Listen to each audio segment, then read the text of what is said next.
অরেও সরেওতে অজগরটি আসছে তেরে। সরেয়া সরেয়াতে আমটি আমি খাবো পেরে। রস্বই রস্যইতে ইলিশ ভাজা খেতে মজা। দীর্ঘই দীর্ঘইতে ঈগল হলো পাখির রাজা।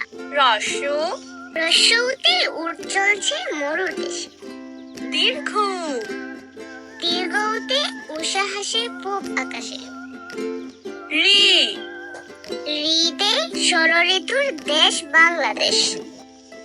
এ এতে একরাটি বাজে বেশ। ওই ওইতে ঐরাবতী আসতে তেরে। ও ওতে ওজন করো সটি করে। ও ওতে ঔষধ খাবে অসুখ হলে।